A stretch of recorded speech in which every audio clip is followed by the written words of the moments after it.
don't want anything to do with me. And on the third day, what happens? The scripture says that Jonah longed for the sanctuary of the Lord. Who dwells in the sanctuary? God does. So Jonah was proven wrong. He didn't want to flee. Well, here we see 3 times why to prove, to reveal that Peter has matured. Why am I so sure that that's the proper explanation? Well, look at what happens after this. Look now to verse 18. Yeshua begins by saying, truly, truly. That's powerful. He's making a prophecy concerning Simon Peter. Now, Peter, he failed Yeshua miserably, did he not? When he denied him those 3 times. But Peter's going to mature. He understands his weakness. He understands that he in and of himself can't do it. And he is not so sure that he can be that faithful, self-denying, that one that would pick up his cross and follow him. And when we understand our frailty, that we can't do it in and of ourselves, if we're willing to rely upon him. And 3 times he says to Yeshua, Lord. Well, when we make that type of proclamation, we're going to mature. And that's why Yeshua says, look at verse 18. Truly, truly, I say to you, when you were younger, you girded yourself and you walked where you wanted. You did what you wanted. You made the decisions. But he says, but whenever you are old, and that word means very old. Now, it can be thought of as maturity. But when you have great maturity, you will stretch forth your hands, and another will clothe you and lead you to where you don't want to be. Look at verse 19. We read here, and this was said, signifying what type of death he would glorify God. Now, this concept of stretching out your hands has to do, most scholars believe, with the fact that Peter was going to die by crucifixion as well. So understand what's taking place here. It's when Peter says, and if you're not trained in the scripture, you almost think like Peter is missing it. But he's not. He is saying, you know, Lord, I really, really like you.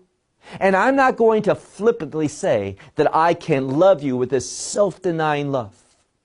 Messiah says, well done. And you know what? You are going to mature.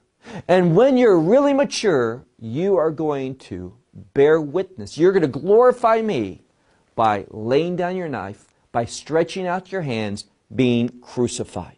So once again, verse 19, and this he said, signifying what death that he would glorify God.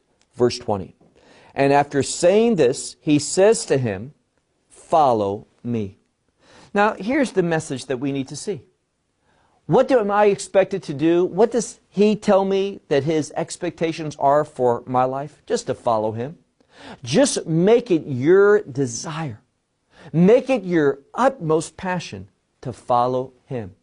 And he'll lead you, he'll mature you, and you will find that your life, like Peter's, will be used in some way to glorify him. Isn't that what it's all about? But if you're not willing to follow him, you're not going to be someone that is an instrument of glorifying God. That should be our utmost desire, to glorify him. So he says, follow me. Well, it gets even better. Verse 20. And Peter, turning and sees the disciple whom Yeshua loves, following. Now, this is the same disciple, and this is what the scripture is going to tell us, second half of verse 20. This is the same one who leaned at dinner, this is the Passover, night before Passover, that leaned on his breast, that is the breast of Yeshua. And Peter speaking, he says, Lord, what about the one who betrayed you? Now, this is the one where Peter was at that meal, and Peter saw the disciple whom Yeshua loved leaning on his breast. And Peter says, gave him a motion saying, you know, ask him about the one who is betraying you, who it is. So it's just to emphasize what disciple we're talking about. That disciple who was very close to Yeshua. And he said this, Peter did, to Yeshua. What about this one? What about this disciple? What's going to happen to him? You see, Peter knew that he was being prophesied, that he was going to die by crucifixion to honor God. And he sees this other disciple, this one whom Yeshua loved. And he says, and it just to verse 20 is to tell us who we're speaking about. He says, what's going to happen to this one? Verse 22.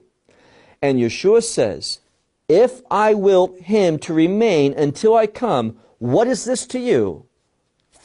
You follow after me. Now, here's the lesson.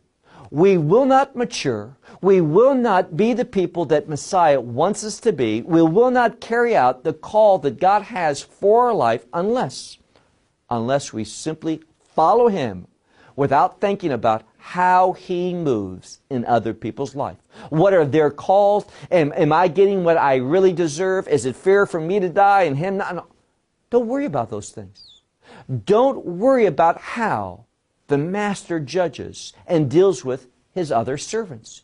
You just follow Him. And let me share with you, when you make that as your goal, God, you reveal something to me, you show me where you're going, how you want to be leading my life, and I'm going to follow. When you do that without worrying about others, how God's moving in their life, what He's telling them and all that, you do what He calls you to do. And don't worry about what He calls others to do. When you do that, you are going to mature. And you're going to be used in a mighty way to glorify God. Well, Peter, he's focusing in on that other disciple, this disciple that has that preferred relationship. So he says, what about him? Look again at verse 22. And Yeshua says, if him I wish to remain until I come, what is this to you? You follow me. Verse 23. Therefore, this word goes out among the brethren, that disciple would not die. So they began to say, you know, it's this favorite disciple, so to speak, this one that Yeshua loved. Now let me tell you, we need to be very careful, because this term, whom He loved, does not mean anything about favorite, that it was the preferred, that He was special in some way. What it means is this. This same term is used back in the book of Genesis. And it has to do with the child that was Yaakov's child of his elderly age, of his family, and we're speaking about Joseph. Now, do you think that this father loved Joseph more than all the others? No, he did not. But because he was older when Joseph was young, when Joseph was at home, Jacob was at home. And therefore he got to invest more. What this scripture is saying is because this disciple, what do we read? He's leaning on the breast of Yeshua. That is, he's close to Him. He was always someone who wanted to be close to Yeshua. And when we are close to Him, we're going to get that special attention. It's not who He was, but it was where He positioned Himself. And the word went out, look again at verse 23. And this word went out among the disciples that this disciple would not see death. But this is not what Yeshua said. He didn't say that he would not see death, but if him I want to remain. It's just a statement. If I should want him to remain until I come, what is this to you? It's not a demonstrative statement that he is going to remain until he comes. He says, what if? That's all. Now we come to the final two verses of John's Gospel. What a meaningful book. How important this is. And notice how it ends, verse 24. This is the disciple that testifies concerning these things, and I have written them. So he says, this is my testimony, and the word testimony has to do with what he witnessed, what he saw. He was an eyewitness to them. And then it says, and I have written these things down in this book. Now, he did that not alone, meaning he wrote these things down and other